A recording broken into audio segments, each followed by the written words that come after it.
Hello everyone. How are you all? I hope everyone is very well. And we are in the middle of Dracula and it's all rather exciting. But before that, my name is Gildart. I'm an actor and I'm an audiobook narrator, and I have started doing fireside readings of some of the old great books, and I'm really enjoying it, and I'm really glad that you are joining me and enjoying it too. You can get all the episodes on YouTube at the Fireside Reading channel, and on Instagram at Fireside Reading. Everything is repeated for 24 hours, but if you want to see it after then, you have to go to YouTube. You probably all know this, but if there are new people, that's the format. And we are at chapter 11 of Dracula. What happened in chapter 10? Poor Lucy Westenra. She is having a tough time of it. She sleepwalks, and when they were at Whitby, she sleepwalked. And Mina found her with somebody, perhaps with red eyes, leaning over her. Well, then she went to her house, and now she's very anemic. She's had, in the last chapter, 2 blood transfusions from her betrothed, Arthur, and also from the man who's in love with her, Dr. Seward. Each time we think we've cured her, but something else is going on, and Dr. Van Helsing from Amsterdam has been called in, and he brought in flowers that were garlic. He wrapped them around her neck. He smeared the window. Something is going on, and it seems like he might have a sense, but he hasn't told anyone yet. Welcome to a fireside reading of Dracula, chapter 11. Lucy Westenra's diary. 12th of September. How good they all are to me. I quite love that dear Dr. Van Helsing. I wonder why he was so anxious about these flowers. He positively frightened me. He was so fierce. And yet, he must have been right, for I feel comfort from them already. Somehow, I do not dread being alone tonight, and I can go to sleep without fear. I shall not mind any flapping outside the window.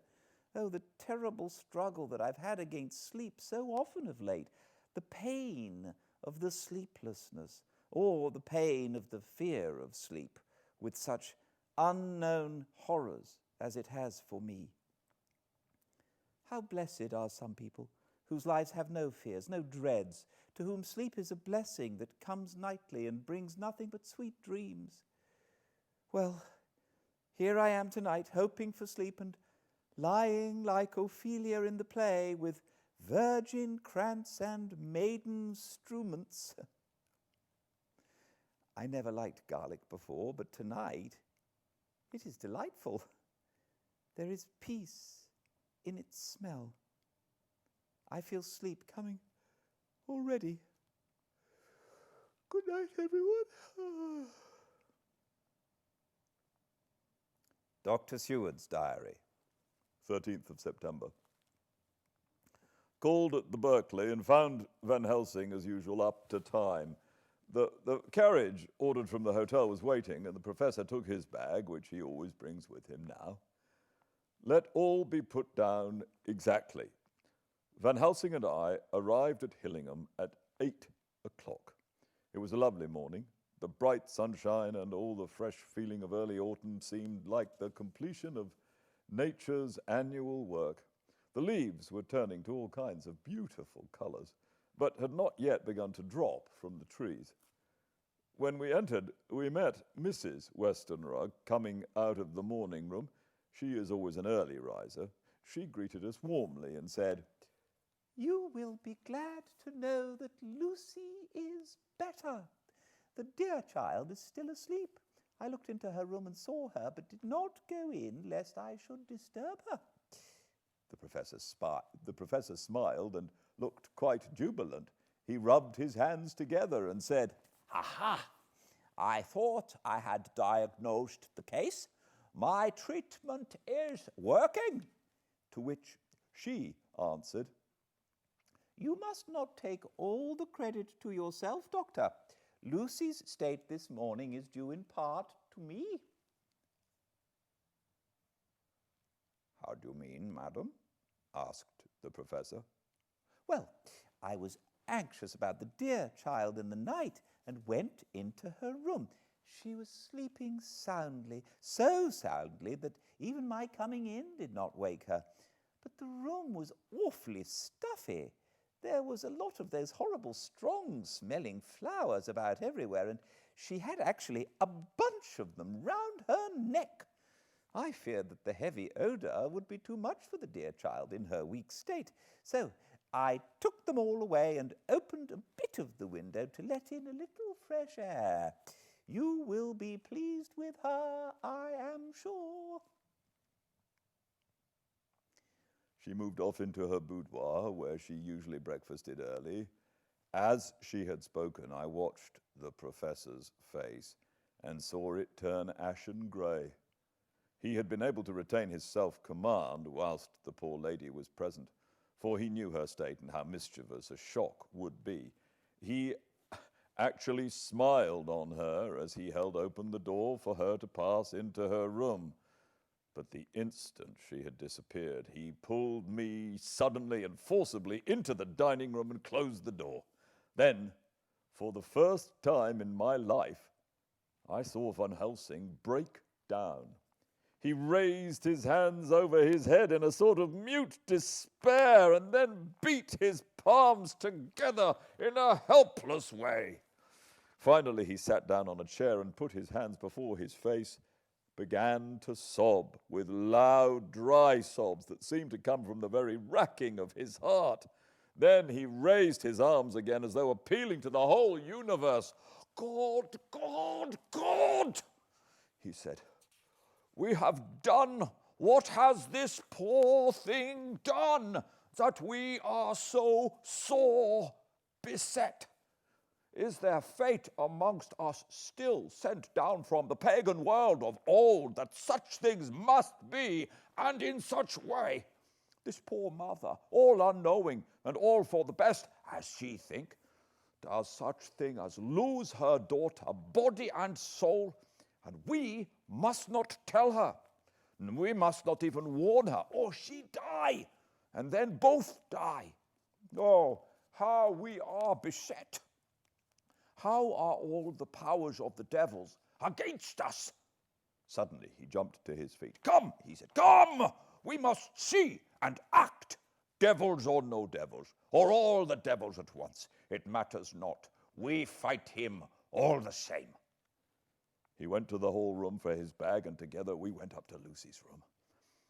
Once again I drew open the blind, while Van Helsing went towards the bed. This time he did not start as he looked on the poor face, with the same awful waxen pallor as before. He wore a look of stern sadness and infinite pity. "As I expected," he murmured, with that hissing inspiration of his which meant so much. Without a word he went and locked the door, and then began to set out on the little table the instruments for yet another operation of transfusion of blood. I had long ago recognized the necessity and begun to take off my coat, but he stopped me with a warning hand. "No," he said, "today you must operate. I shall provide.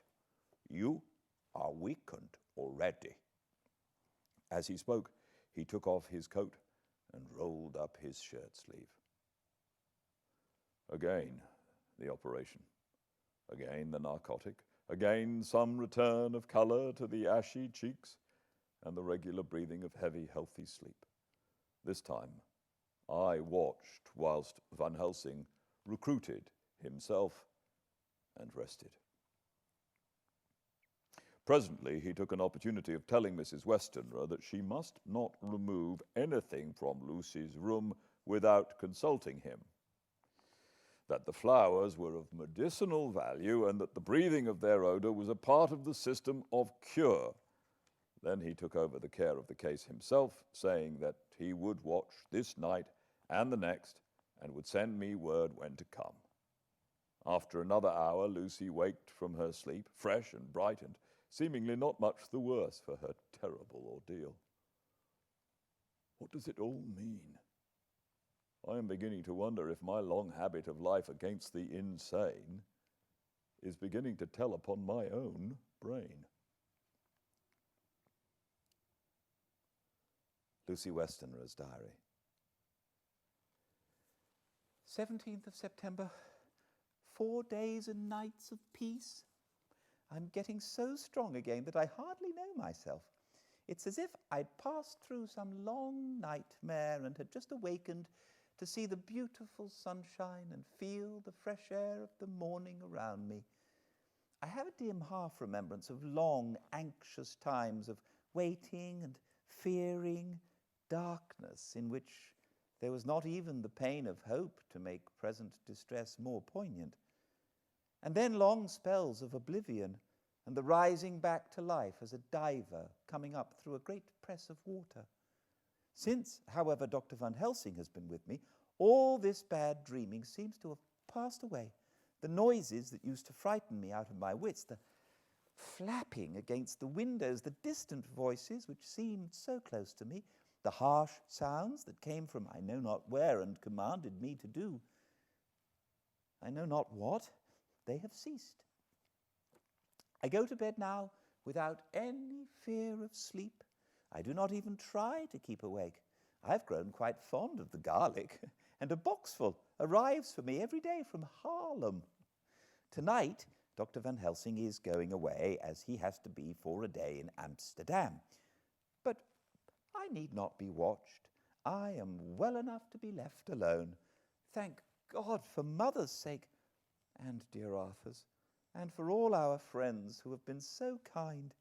I shall not even feel the change, for last night Dr. Van Helsing slept in his chair a lot of the time. I found him asleep twice when I awoke, but I did not fear to go to sleep again, although the boughs or bats or something napped almost angrily against the window panes. The Pall Mall Gazette, 18th of September. The Escaped Wolf, perilous adventure of our interviewer. Interview with the keeper in the zoological gardens. After many inquiries and almost as many refusals, and perpetually using the word Pall Mall Gazette as a sort of talisman, I managed to find the keeper of the section of the zoological gardens in which the wolf department is included.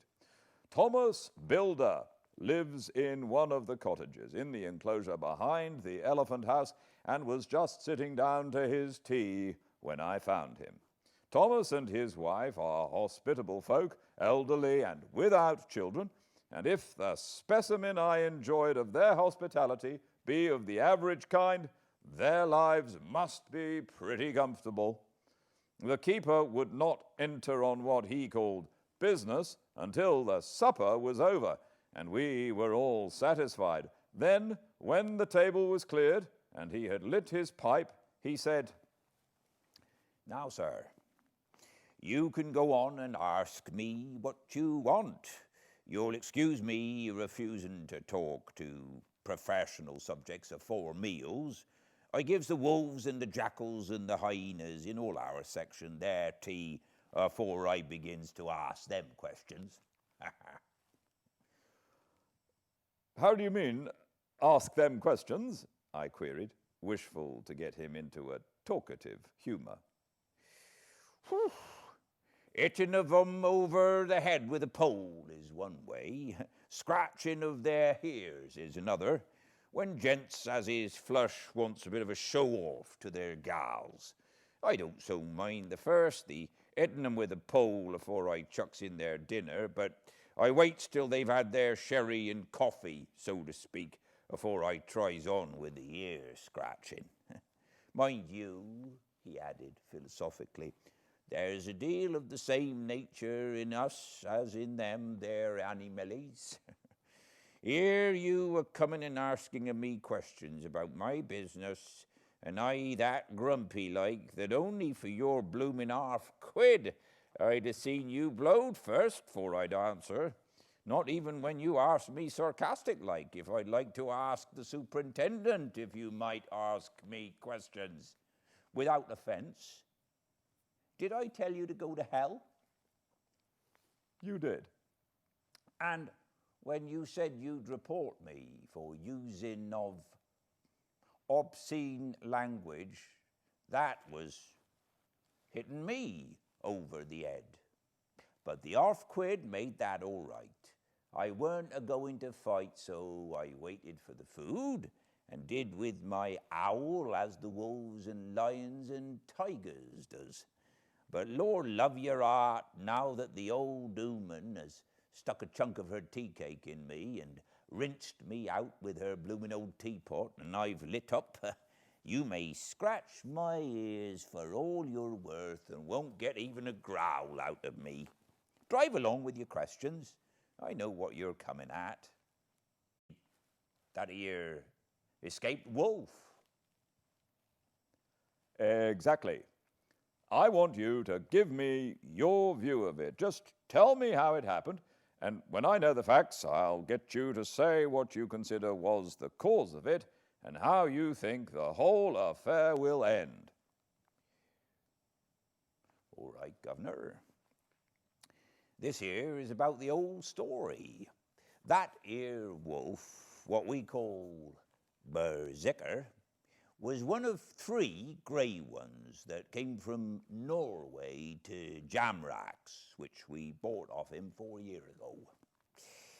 He was a nice, well-behaved wolf that never gave no trouble to talk of. I'm surprised at him for wanting to get out, nor any other animile in the place, but there you can't trust wolves, no more nor women. Don't you mind him, sir, broke in Mrs. Tom with a cheery laugh. He's got minding the animile so long that, blessed if he ain't like a wolf himself, but there ain't no harm in him.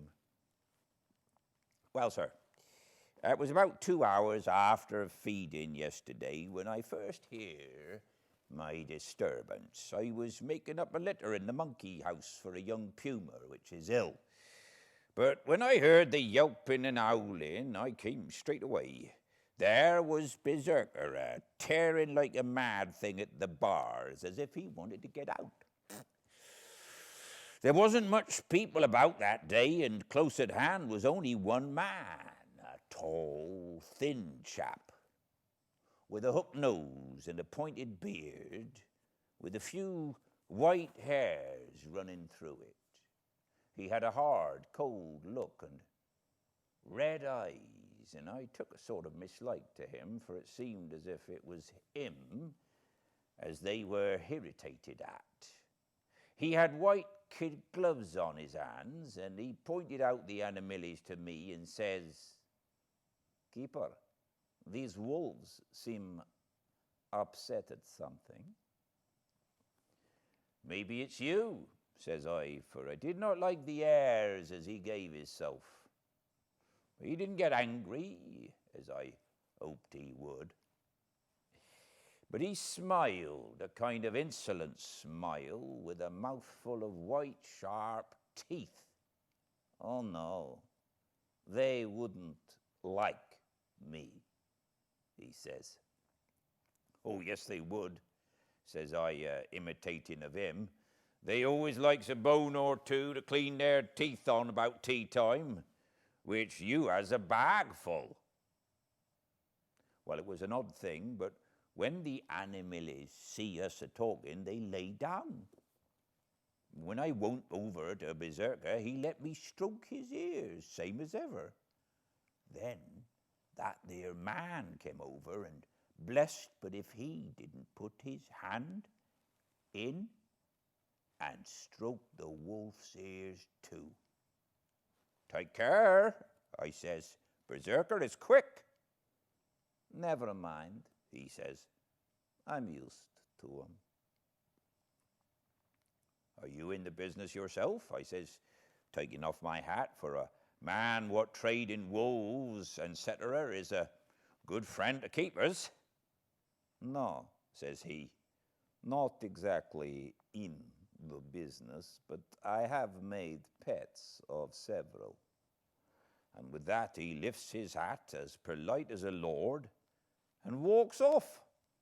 Old Berserker kept a-looking after him until he was out of sight, and then went and lay down in a corner and wouldn't come out the whole evening. Well, last night, so soon on the moon was up, the wolves, they all began a-howling. There warn't nothing for them to howl at. There warn't no one near except someone that was evidently a-calling a dog somewheres out back in the gardings on the park road. Once or twice I went over to see that all was right, and it was. And then the howling stopped, just before 12 o'clock. I just took a look round afore turning in, and bust me, but when I came opposite to old Berserker's cage, I see the rails broken and twisted about and the cage empty. And that's all I know for certain. Did anyone else see anything? One of our gardeners was a-coming home about that time from a harmony when he sees a big grey dog coming out through the garden edges. At least so he says, but I don't give much for it myself, for he didn't ever said a word about it to his missus when he got home, and it was only after the escape of the wolf was made known and we had been up all night a-hunting of the park for Berserker that he remembered seeing anything. My own belief was that the harmony had got him into his head. Now, Mr. Builder, can you account in any way for the escape of the wolf? Well, sir, he said with a suspicious sort of modesty, I think I can, but I don't know as how you'd be satisfied with my theory. Certainly I shall, if a man like you who knows the animals from experience can't hazard a good guess. At any rate, who is even to try? Well then, sir, I accounts for it this way. It seems to me that 'ere wolf escaped simply because he wanted to get out.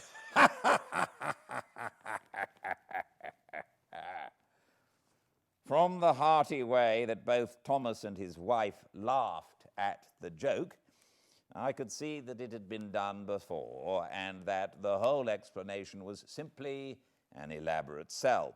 I couldn't cope in badinage with the worthy Thomas, but I thought I knew a surer way to his heart, so I said, now, Mr. Builder, we'll consider that first half sovereign worked off. And this brother of his is waiting to be claimed when you've told me what you think will happen. Right you are, sir, he said briskly. You'll excuse me, I know, for a chaffing of ye, but the old woman here winked at me, which was as much as telling me to go on. Well, I never, said the old lady. My opinion is this. This here wolf is a hiding of somewheres. The gardener, what didn't remember, said he was a galloping northward faster than a horse could go, but I don't believe him, for you see, sir, wolves don't gallop no more than dogs does, they not being built that way. Wolves is fine things in a storybook, and I dare say when they gets in packs and does be chivying something that's more afeard than they is, They can make a devil of a noise and chop it up, whatever it is. But Lord bless you, in real life a wolf is only a low creature, not half so clever or bold as a good dog, and not half a quarter so much fight in him. This one ain't been used to fighting or even to providing for himself, and more like he's somewhere round the park or hiding and a shivering of, and if he thinks at all, wondering where he is to get his breakfast from. Or maybe he's got down some area and is in a coal cellar. My eye, won't some cook get a rum start when she sees his green eyes a-shining at her out of the dark? If he can't get food, he's bound to look for it, and mayhap he may chance to light on a butcher's shop in a time. If he doesn't, and some nursemaid goes a-walking off with a soldier, leaving of the infant in the perambulator, well, then I shouldn't be surprised if the census is one babby the less. That's all. I was handing him the half-sovereign when something came bobbing up against the window, and Mr. Builder's face doubled its natural length with surprise. God bless me, he said, if there ain't old Berserker himself come back. He went to the door and opened it, a most unnecessary proceeding, it seemed to me. I have always thought that a wild animal never looks so well as when some obstacle of pronounced durability is between us. A personal experience has intensified rather than diminished that idea. After all, however, there is nothing like custom, for neither Builder nor his wife thought any more of the wolf than I should of a dog. The animal itself was as peaceful and well-behaved as that father of all picture wolves, Red Riding Hood's quondam friend, whilst moving her confidence in masquerade.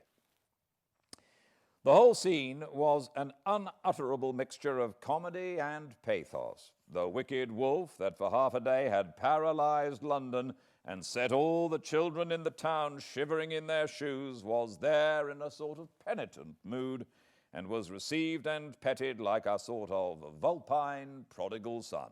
Old Builder examined him all over with most tender solicitude, and when he had finished with his penitent, said, "There, I knew the poor old chap would get into some kind of trouble. Didn't I say it all along? Here's his head, all cut and full of broken glass.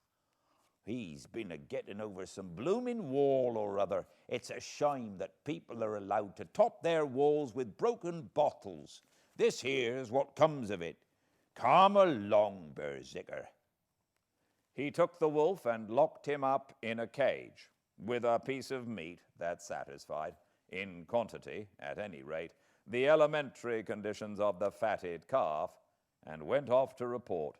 I came off too to report the only exclusive information that is given today regarding the strange escapade at the zoo.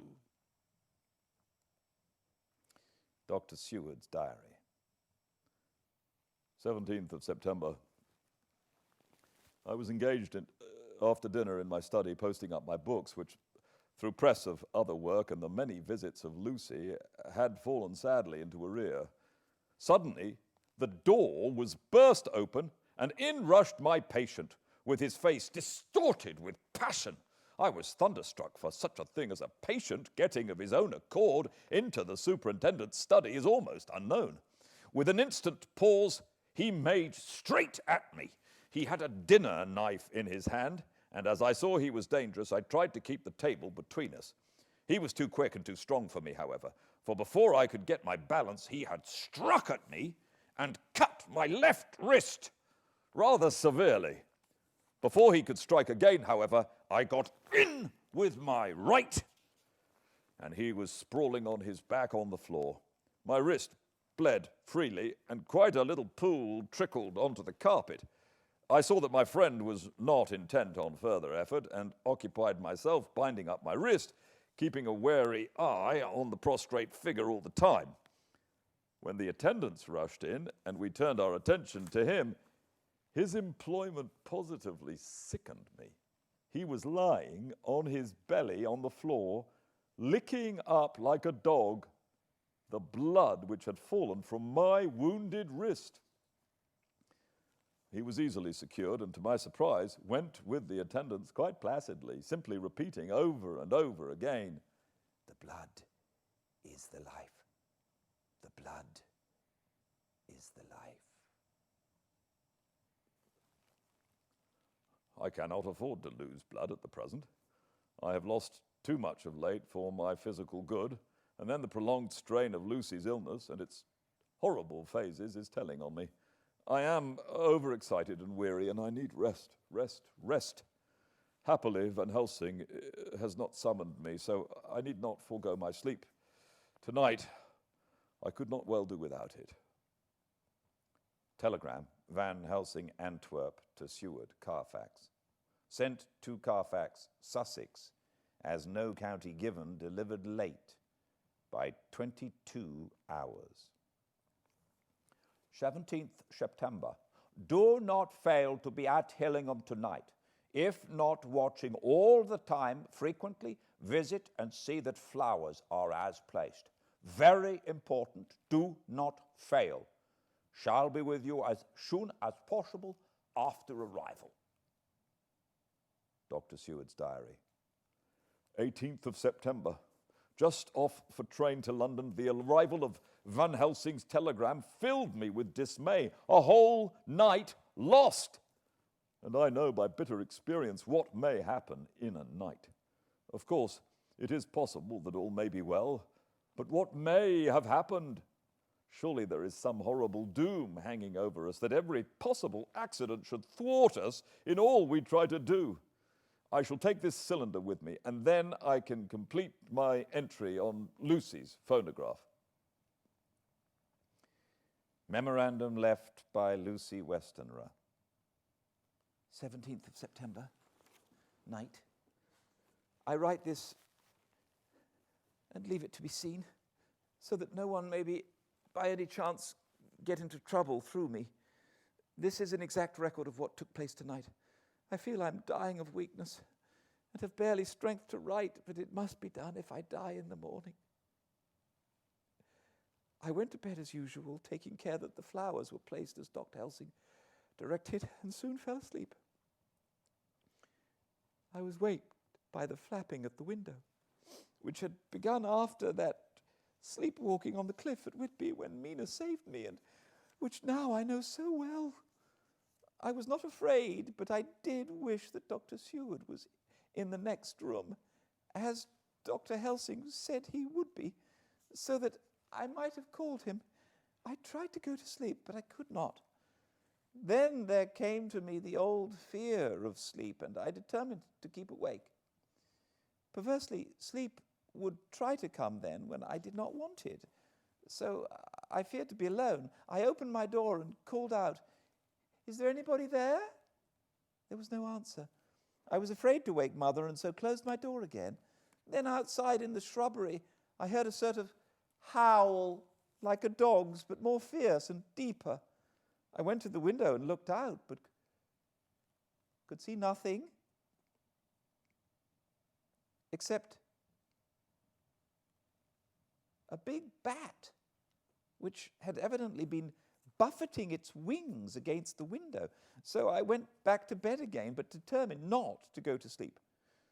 Presently the door opened, and Mother looked in, seeing by my moving that I was not asleep, came in and sat by me.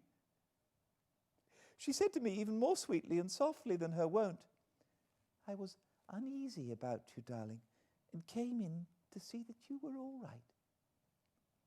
I feared she might catch cold sitting there, and asked her to come in and sleep with me. So she came into bed and lay down beside me.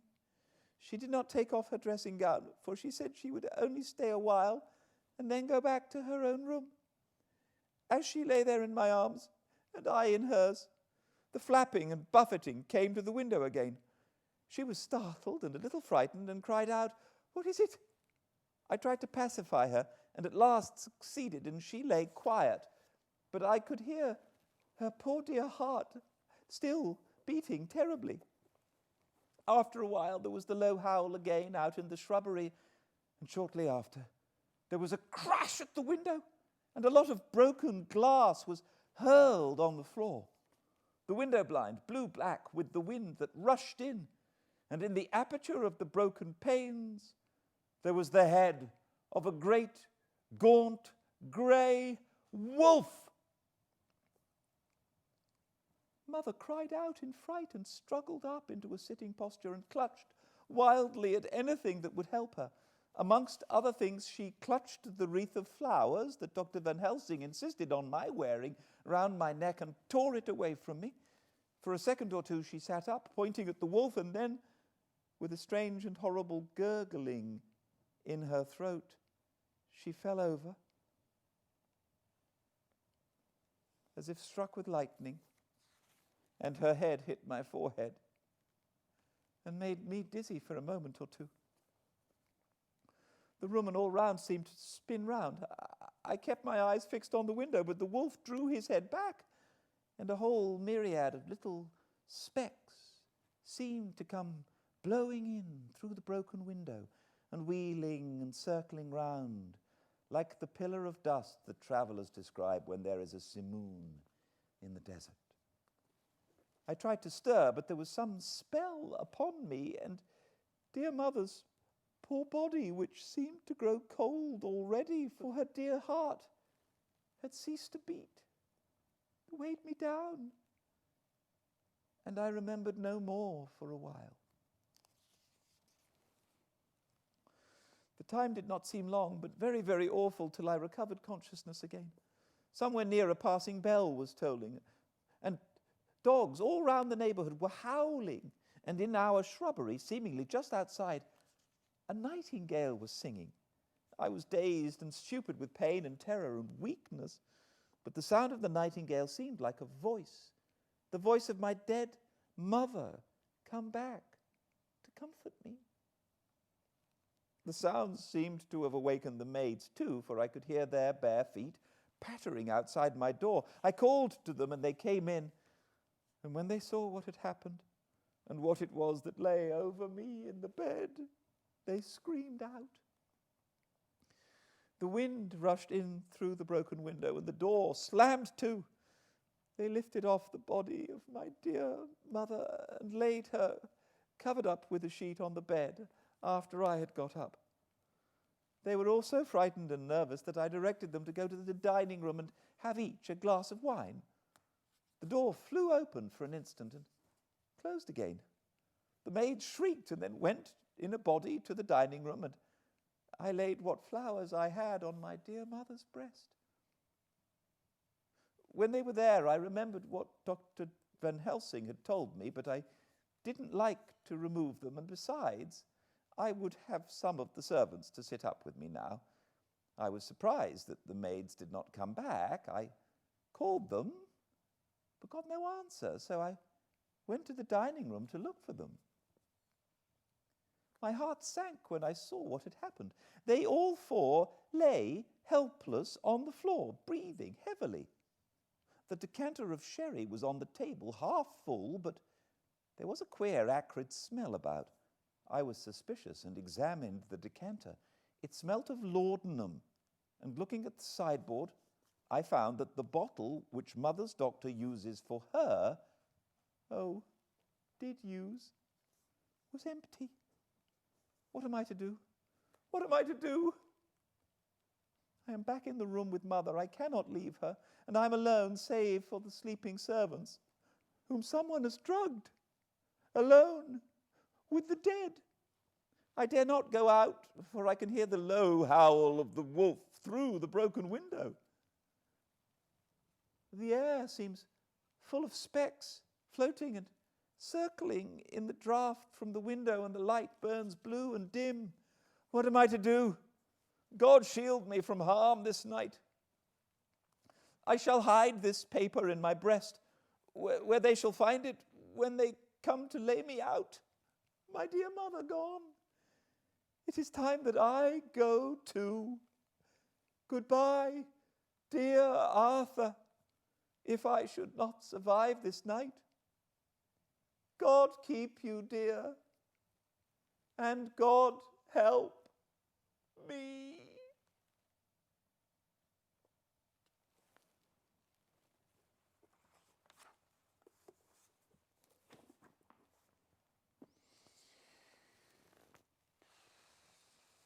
Thank you for joining me. I hope this helps, and I look forward to seeing you all same time tomorrow for the next extremely exciting chapter of Dracula for another Fireside Reading. Until then, please be very well. Good night.